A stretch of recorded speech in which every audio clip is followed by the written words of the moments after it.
ஒரு அழகான கிராமம் இருந்துச்சு. அந்த கிராமத்துல பிரசாத் சாரதா தம்பதி தன்னோட 3 மகன்கள் 3 மருமகள்களோட ஒரே பெரிய வீட்ல வாழ்ந்து வந்தாங்க. பிரசாத் கொஞ்சம் அப்பாவி, ஆனா சாரதா ரொம்ப தெளிவானவங்க, கொஞ்சம் கடினமானவங்களும் கூட. பெரிய பையன் ரமேஷ், மருமக அனாமிகா, 2வது பையன் சுரேஷ், அவனி, 3வது பையன் அருண், அஞ்சலி. வீட்ல குழந்தைங்க இல்லங்கறதால எப்போதும் அந்த வீட்ல பெரியவங்க கூட்டமாவே தான் இருக்கும். ஒரு நாள் எல்லாரும் ஹால்ல உட்கார்ந்துட்டு இருக்கும்போது, என்னங்க, நாட்கள் போயிட்டே இருக்கு, ஆனா வீட்ல ஆதாயம் கிடைக்க மாட்டேங்குது. நம்ம நிலத்துக்கு பக்கத்துல காலி இடம் ஒண்ணு இருக்குல்ல, அத பாக்கும்போது என் உயிரே கலகலன்னு கலகலத்து போகுது. அதுக்கு என்ன செய்ய சொல்ற சாரதா? அதுல புல்ல தவிர வேற எதுவும் வளரல. அத்த, எனக்கு ஒரு சின்ன ஐடியா. அந்த இடத்துல நம்ம ஒரு கோழி ஃபார்ம் வச்சா எப்படி இருக்கும்? கொஞ்ச நாளாவே நாட்டு கோழிகளுக்கு நல்ல டிமாண்ட் இருக்கு, பிராய்லர் கோழிக்கு கூட தான். ஆமா அத்த, அக்காவோட ஐடியா சூப்பர் ஐடியா. நாங்க வீட்ல சும்மா தானே இருக்கோம், அந்த வியாபாரத்தை நாங்களே பாத்துக்கிறோம். கோழி வியாபாரமா? ஐயோ, அதுங்களுக்கு தீனி போடணும், வளர்க்கணும். ஐயோ, நிறைய வேலை இருக்கும் போல இருக்கே. வேலை இருந்தா தானே அஞ்சலி பணம் கிடைக்கும். அண்ணி சொல்றது நல்லா இருக்கு. நாங்க முதலீடு பண்றோம், லாபம் வந்தா பிரிச்சுக்கலாம். சரி, நாளையிலேருந்தே ஆரம்பிப்போம். அந்த ஷெட் எல்லாம் போட்டு நல்ல ஜாதி கோழியை வாங்கிட்டு வருவோம். இப்படி அந்த குடும்பம் கோழி வியாபாரத்தை ஆரம்பிச்சுது. கொஞ்ச நாள்லயே 100கணக்கான கோழிகள் வந்து சேர்ந்தது. மருமகள்கள் 2 பேரும் ரொம்ப கவனமா அதுங்களுக்கு தீனி போடுறது, தண்ணி வைக்கிறது எல்லாம் பண்ணாங்க. ஒரு நாள் மத்தியானம் ஷெட்டு கிட்ட 3 மருமகள்களும் சேர்ந்து கோழிகளை பார்த்துக்கிட்டு நின்னுட்டு இருந்தாங்க. அஞ்சலி, அந்த செகப்பா குண்டா இருக்கிற கோழிய பாத்தியா? அத பாக்கும்போது எனக்கு கோழி குழம்பு சாப்பிடணும் போல இருக்கு. அவனி, நீ என்ன பேசிக்கிட்டு இருக்க? இது வியாபாரத்துக்கு வச்சிருக்கிற கோழி. இத மட்டும் அத்தை கேட்டாங்க, நம்மள வெட்டி குழம்பு வச்சிருவாங்க. ஏய் அஞ்சலி, நீ எதுக்கு இவ்ளோ பயப்படுற? 100கணக்கான கோழி இருக்கு, அதுல ஒரு கோழியை எடுத்தா அத்தைக்கு தெரிய போகுதா? நம்ம தான் இவ்ளோ கஷ்டப்படுறோம்ல, அந்த கஷ்டத்துக்கு பிரதிபலனா ஒரு கோழியை சாப்பிடக்கூடாதா? கரெக்டுக்கா, எனக்கும் அதே தான் தோணுது. இன்னைக்கு மத்தியானம் அத்தையும் மாமாவும் கோயிலுக்கு போறாங்க, அதான் நமக்கு நல்ல சமயம். ஆனா யார் பிடிக்கிறது, யார் அறுக்கிறது? அது எல்லாத்தையும் நான் பாத்துக்கிறேன். நீ போய் மசாலா எல்லாத்தையும் பாத்துக்க. அவனி, நீ அடுப்ப பத்தவே. இன்னைக்கு நம்ம சிக்கன் குழம்பு ஒரு புடி பிடிக்கலாம். இப்படி 3 பேரும் அன்னைக்கு ஒரு கோழிய பிடிச்சு அதை நல்லா உரிச்சு யாருக்கும் தெரியாம ஷெட்டுக்கு பின்னாடியே ஒரு அடுப்பை மூட்டி சமைச்சாங்க. அடடா அக்கா, உன் கை மனம் இருக்கே, எந்த ஹோட்டலும் இதுக்கு முன்னாடி வரவே முடியாது. ஆமா அக்கா, டேஸ்டா இருக்கு. ஆனா எலும்பெல்லாம் இங்க போட வேண்டாம், அத்தை கண்டுபிடிச்சிருவாங்க.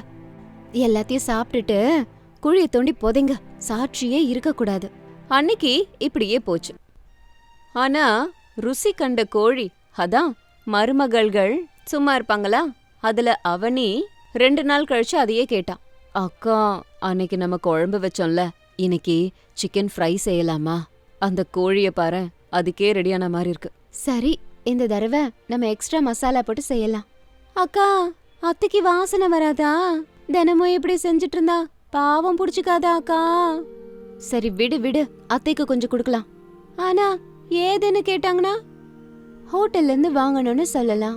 விஷயத்தை என்கிட்ட விடுங்க. அன்னைக்கு ராத்திரி சாப்பிடுற நேரத்துக்கு எல்லாரும் டைனிங் டேபிள்ல உட்காந்து சாப்பிட்டாங்க. அனாமிகா ஒரு பாத்திரம் ஃபுல்லா சிக்கன் ஃப்ரைய கொண்டு வந்து வச்சா. என்னம்மா அனாமிகா இது, இன்னைக்கு எதுவும் பண்டிகையா? ஏது சிக்கன்? அது வந்து அத்தை, நம்ம ஊர்ல புதுசா ஏதோ ஸ்டார் ஹோட்டல் வச்சிருக்காங்களாம். இன்னைக்கு ஓபனிங் ஆஃபருக்காக விலை கம்மியா கொடுத்தாங்க. ரமேஷ் உங்களுக்காக எடுத்துட்டு வந்தாரு. நானா? நான் எப்ப எடுத்துட்டு வந்தேன்? ஐயோ, என்னங்க போன்ல சொல்லி நீங்க வாங்கிட்டு வந்தீங்களே, மறந்து போயிட்டீங்களா நீங்க? ஆமா ஆமா ஆமா ஆமா, நான் தான் எடுத்துட்டு வந்தேன். சாப்பிடுங்க, சாப்பிட்டு எப்படி இருக்குன்னு சொல்லுங்க. நல்லா இருக்குடா. ஹோட்டல்காரங்க கூட இப்பெல்லாம் வீட்ல சமைக்கிற மாதிரியே சமைக்கிறாங்க போல. மசாலா கரெக்டா போட்டிருக்கானுங்கடா. ஆமா அத, அவங்க ஹோம் ஸ்டைல் குக்கிங்கா, அதான் நல்லா இருக்கு. ஆமா சாரதா, நல்லா அற்புதமா வெந்திருக்கு. அப்போ சுரேஷ் அவனிய சந்தேகமா பார்த்து, ஏண்டி, நீயும் சாப்பிடலாம்ல, என்ன சிரிச்சுக்கிட்டு இருக்க? அதெல்லாம் இல்லைங்க, உங்களுக்கு பிடிச்சிருக்கேன்னு சந்தோஷமா பார்த்துக்கிட்டு இருக்கேன். இப்படி அன்னைக்கு ஒரு நாளோட முடியல. ஒரு நாள் விட்டு ஒரு நாள் 3 மருமகள்களும் ஏதாவது ஒரு வெரைட்டி செஞ்சு சாப்பிட்டுக்கிட்டு இருந்தாங்க. சிக்கன் பிரியாணி ஒரு நாள், சில்லி சிக்கன் ஒரு நாள், சிக்கன் மஞ்சூரியன் ஒரு நாள், இப்படி தினம் தினம் மெனு மாறிக்கிட்டே இருந்தது. கோழி ஃபார்ம்ல கோழியோட எண்ணிக்கை குறைஞ்சுக்கிட்டே போச்சு. ஒரு வாரம் போனதுக்கு அப்புறம், என்னங்க நம்ம மருமகளுங்களை பாத்தீங்களா? கொஞ்ச நாளா உற்சாகமா வேலை பாக்குறாங்க. தினமும் ஹோட்டல்ல இருந்து பார்சல் கொண்டு வராங்க. எப்ப பாரு கோழி பண்ணையிலேயே இருக்காங்க. என்னவோ எனக்கும் புரியல. அது சரி, நமக்கு எதுக்கு இதெல்லாம்? கமகமன்னு சாப்பிட்டமா தூங்கணுமான்னு இருக்கலாம். அது இல்லங்க, எனக்கு என்னமோ சந்தேகமா இருக்கு. ரமேஷ கேட்டா எனக்கு எதுவும் தெரியலங்கிறான். சுரேஷ கேட்டா என் பொண்டாட்டி நல்ல வேணுவான். அந்த புது ஹோட்டல் எங்க இருக்குன்னு போய் பாப்போம். இது இப்படி இருக்கும்போது கோழி ஃபார்ம்ல அனாமிகா அவனிக்கிட்ட கேட்டா, என்ன அவனி, இன்னைக்கு என்ன ஸ்பெஷல்? அக்கா, இன்னைக்கு நம்ம கோங்குரா சிக்கன் பண்ணலாமா? புளிச்ச கீரை நல்லா வளர்ந்துருக்கு, அதை நான் பறிச்சுக்கிட்டு வந்துடுறேன். அக்கா, ஏற்கனவே ஃபார்ம்ல ஒரு மூலையில காலியா இருக்கு. கணக்கு கேட்டா மாமா கிட்ட என்ன சொல்றது? நோய் வந்துருச்சு, பூனை தூக்கிட்டு போயிடுச்சுன்னு சொல்லுவான். வாய மூடுறி, போய் அடுப்ப பத்த வை. இப்படி அந்த 3 பேரும் ஷெட்டுக்கு பின்னாடி இருந்த அடுப்புல சமையல் செஞ்சு சாப்பிட்டுட்டு இருந்தாங்க. கமகமன்னு வாசனை வந்துகிட்டே இருந்தது. சரியா அந்த நேரத்துல தான் சாரதா கோழிகளை பாத்துட்டு வரலாம் அப்படின்னு சொல்லி அந்த சைடு வந்துகிட்டு இருந்தாங்க. அட, என்னது இது? கோழி ஃபார்ம்ல கோங்குரா சிக்கன் வாசனை வருது, யார் அதை சமைக்கிறது அப்படின்னு சொல்லி சாரதா மெதுவா ஷெட்டுக்கு பின்னாடி வந்து பார்த்தாங்க. அங்க இருந்த காட்சிய பார்த்து ஷாக் ஆனாங்க. அனாமிகா கரண்டியும் கையுமா, அவனி சிக்கனும் கையுமா, அவனி பிளேட்டும் கையுமா இருந்தா. அக்கா, உப்பு கரெக்டா இருக்கான்னு பாரு. அத்தைக்கு உப்பு அதிகமா இருந்தா பிடிக்காது. சரியா இருக்கு, சீக்கிரமா போடுங்க, சீக்கிரமா சாப்பிடுவோம். இன்னைக்கு போற ஹோட்டலுக்கு பேரு ருசியோ ருசின்னு சொல்லலாம். ஆஹா, ருசியோ ருசி, என்ன பேரு என்ன பேரு அப்படின்னு மாமியார் சத்தமா சொன்னதும் 3 மருமகள்களும் பயந்து போய் திரும்பி பார்த்தாங்க. சாரதா இடுப்புல கைய வச்சுட்டு நின்னுக்கிட்டு இருந்தாங்க. அஞ்சலி கையில இருந்த பிளேட்டு கீழே விழுந்துருச்சு. அவனி வாய்க்குள்ள போட்ட சிக்கன் சிக்கிக்குச்சு. முழுங்கவும் முடியாம துப்பவும் முடியாம ஆயிடுச்சு. அத்தை, நீங்க இங்க? நான் தாண்டிமா, நான் இங்கதான் இருக்கேன். ருசியோ ருசி, ஹோட்டலுக்கு பேர் வைக்கலான்னு சொன்னீங்கல்ல, இன்ஸ்பெக்ஷனுக்கு வந்திருக்கேன். என்ன சங்கதி, அந்த புது ஹோட்டல் இதானா? அத்தை, அது நாங்க நீங்க நல்லாதான் நாடகம் ஆடுறீங்க. நாளுக்கு ஒரு வெரைட்டி, ஒரு வேலைக்கு ஒரு பொய். பாவம் என் புள்ளைங்க, ஏதோ பணம் வருதுன்னு நான் நினைச்சுக்கிட்டு இருக்கிறேன். இங்க வந்து பார்த்தா நீங்களே கோழியை வளர்த்து தின்னுக்கிட்டு இருக்கீங்க. மன்னிச்சிருங்க அத்தை, சாப்பிடணும்னு ஆசை ஆரம்பிச்சு இப்ப நிறுத்த முடியல. ஆமா அத்தை, சொல்லாம செஞ்சதுக்கு மன்னிச்சிருங்க. இனிமே இப்படி பண்ண மாட்டோம். இனிமே பண்ண மாட்டீங்களா? அப்படின்னா நாளையில இருந்து சிக்கன் எனக்கு கிடையாதா? அப்படின்னா? பைத்தியக்காரிகளா, சாப்பிடணும்னா வீட்ல சமைச்சு நல்லா சாப்பிடலாமே. திருட்டுத்தனமா இந்த இடத்துல சமைச்சா நீங்க சாப்பிடுவீங்க? இல்ல, நீங்க கோவப்படுவீங்களேன்னு. எனக்கு வந்த கோவம் நீங்க சாப்பிட்டதுக்கு இல்ல, போய் சொன்னதுக்காக. அதுலயும் உங்க கைமணம் இவ்ளோ நல்லா இருக்குன்னு தெரிஞ்சதும் நான் ஏன் கோவப்பட போறேன்? வாங்க வாங்க, பாத்திரத்தெல்லாம் எடுத்துட்டு வாங்க, இன்னைக்கு எல்லாரும் ஒன்னா உட்காந்து சாப்பிடுவோம் அப்படின்னு சொல்லிட்டு எல்லாரும் வீட்டுக்கு வந்தாங்க. அதுக்கப்புறம் சாயந்தரம் எல்லாரும் உட்காந்து கோங்குரா சிக்கன் சாப்பிட்டாங்க. அடடே, இன்னைக்கு கூட ஹோட்டல் சாப்பாடா? என்ன ஹோட்டல் சாரதா? இது 3 மருமகள்கள் ஹோட்டல். நம்ம வீட்ல தான் பிரான்ச் ஓபன் ஆயிருக்கு. அப்படின்னா? எவ்வளோ நாளா நீங்க சாப்பிட்டது வெளி ஹோட்டல் சாப்பாடு இல்ல, உங்க மனைவிகள் சமைச்சது. நம்ம ஃபார்ம்ல இருந்த கோழிகள் தான் நம்ம வயத்துக்குள்ள போச்சு. என்னது, உண்மையாவா? அப்புறம் எதுக்கு எங்க கிட்ட போய் சொன்னாங்க? அது மாமா என்ன சொல்லுவாருன்னு பயத்துல. என்னம்மா இது, நம்ம கோழிகளை நம்ம சாப்பிடாம பக்கத்து வீட்லயா சாப்பிடுவாங்க?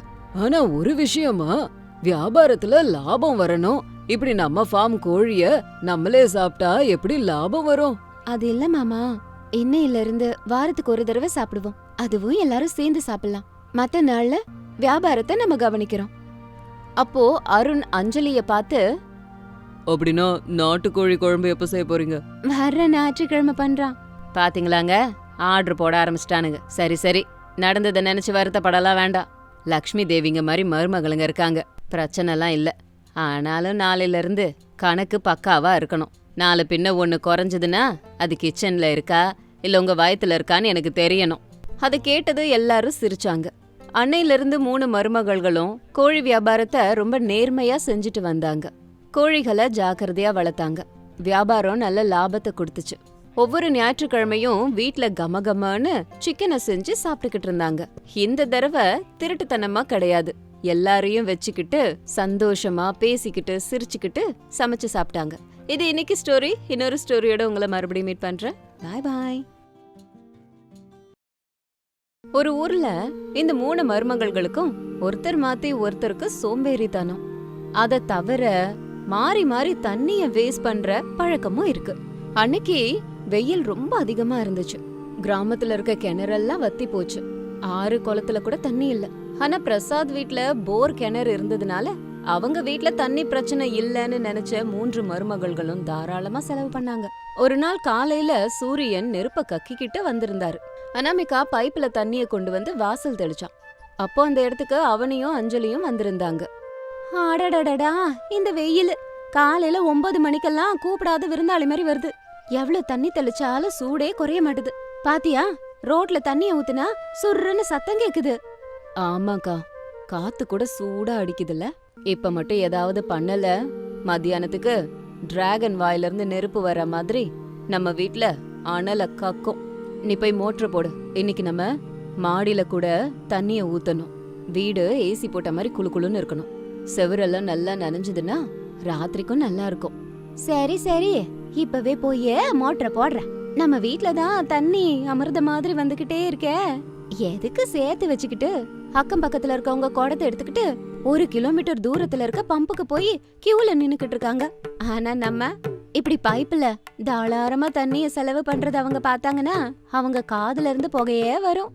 சரி சரி, அதெல்லாம் நம்ம அப்புறமா யோசிக்கலாம். முதல்ல நம்ம வசதிய நம்ம ஏற்பாடு பண்ணிக்கணும்.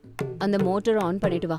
நான் வராண்டாவெல்லாம் சுத்தமா கழுவி வைக்கிறேன். கொஞ்ச நேரம் தண்ணியில அப்படியே விளையாடலாம்.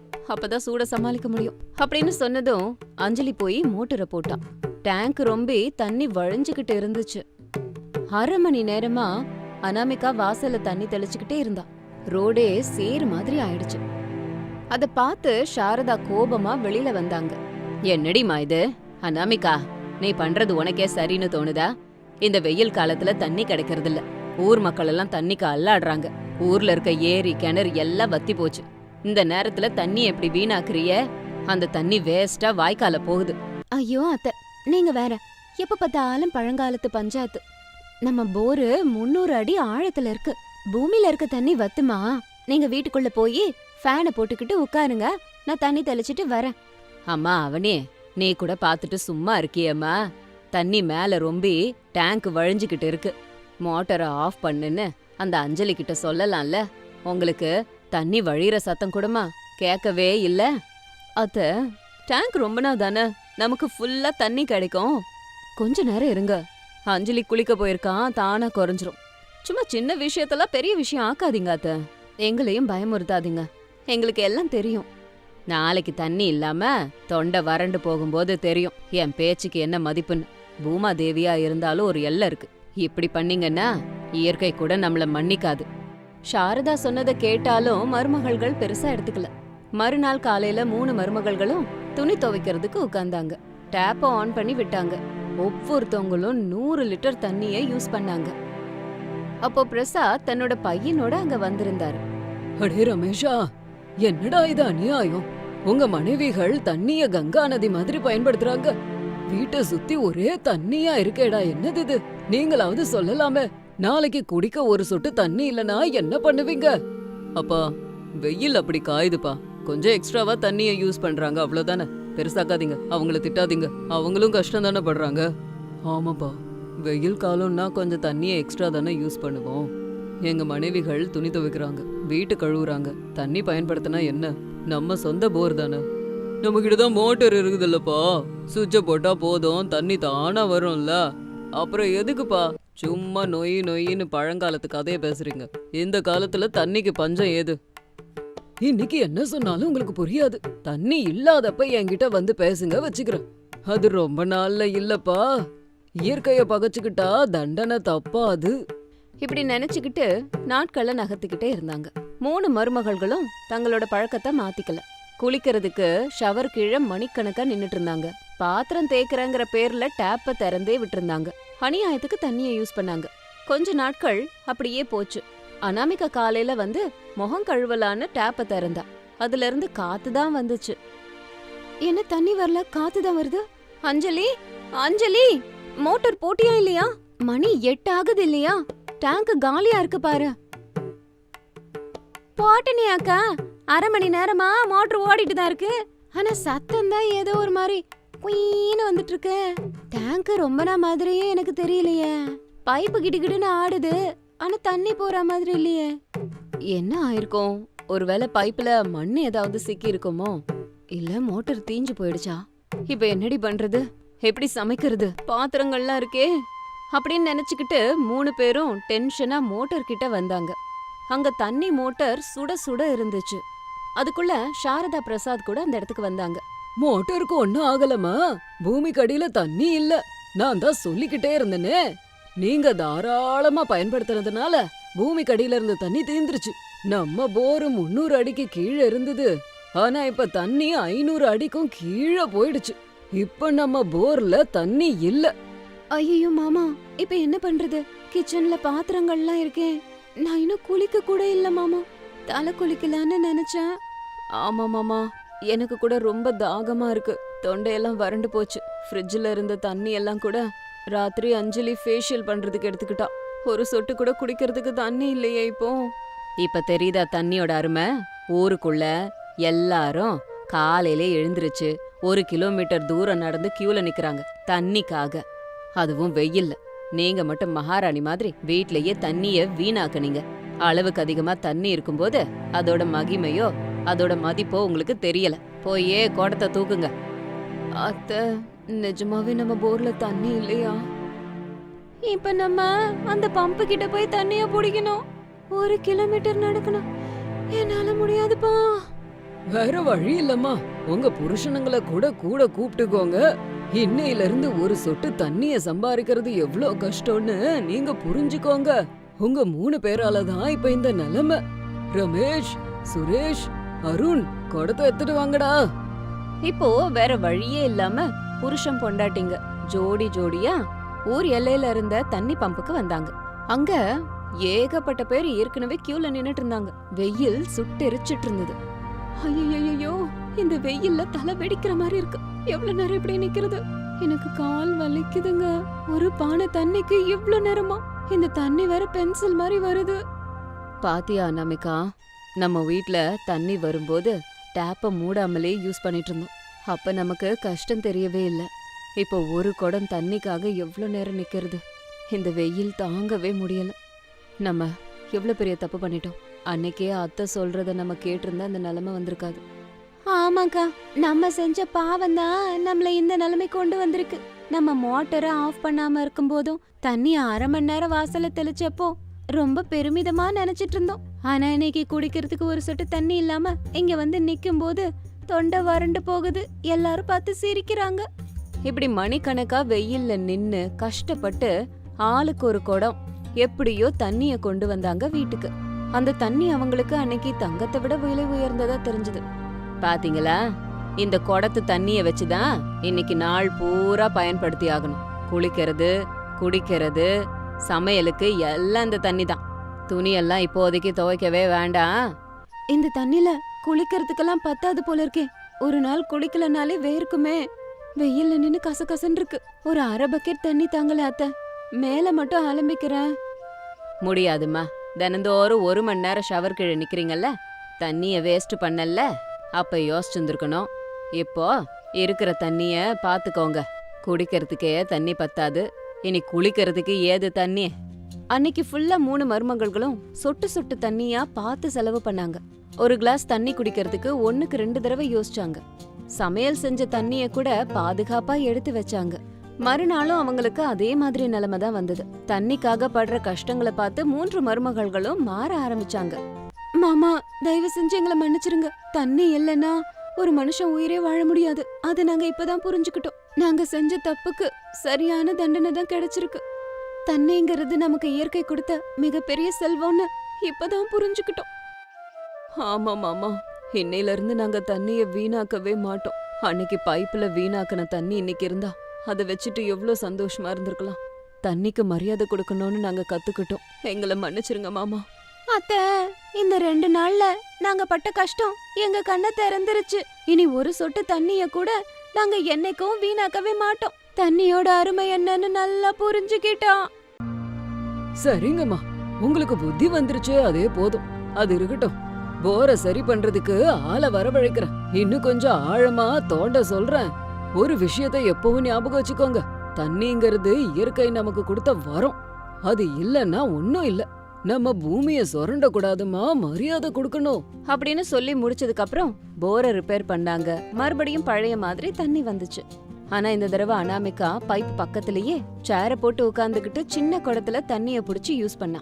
அஞ்சலி மோட்டரை போட்டதும் டேங்குக்கு பக்கத்திலேயே போய் நின்னுக்கிட்டா. வழிஞ்சதும் உடனே நிறுத்தினா. அவனே கிச்சன்ல காய்கறி கழுவுன தண்ணிய கொண்டு வந்து அது வீணாக்காம செடிகளுக்கு ஊத்திக்கிட்டு இருந்தா. என்னங்க பாத்தீங்களா, மருமகளுங்க மாறி போயிட்டாளுங்க. ஒரு சொட்டு தண்ணிய கூட வீணாக்க மாட்டாளுங்க. நல்லா சிக்கனமா தான் செலவு பண்றாளுங்க இல்லையா? ஆமா சாரதா, கஷ்டம் வந்தாதான் மனுஷங்களுக்கு மதிப்பு தெரியுது. இந்த தண்ணி கஷ்டம் மருமகளுங்கள பொறுப்பான மனிதர்களா மாத்திருக்கு. நம்ம வீடு உண்மையிலேயே இப்போ ரம்மியமா இருக்கு. எல்லாரும் இதே மாதிரி தண்ணிய சிக்கனமா பயன்படுத்தினா யாருக்கும் கஷ்டம் இல்ல. 3 மகன்களும் கூட தன்னோட மனைவிகள் மாதிரி சிக்கனமா நடந்துக்க ஆரம்பிச்சாங்க. அன்னையில இருந்து அந்த வீட்ல தண்ணிய வீணாக்குற பேச்சுக்கே இடம் இல்லாம போச்சு. அந்த ஊர்ல எல்லாரும் அந்த வீட்டை பார்த்து ரொம்ப பெருமிதமா ஃபீல் பண்ண ஆரம்பிச்சாங்க. எல்லாரும் ஒன்னா ஒத்துமையா சந்தோஷமா வாழ்ந்தாங்க. இது இன்னைக்கு ஸ்டோரி. இதே மாதிரி இன்னொரு ஸ்டோரியோட உங்களை மறுபடியும் மீட் பண்றேன். அது வரைக்கும் பாய்.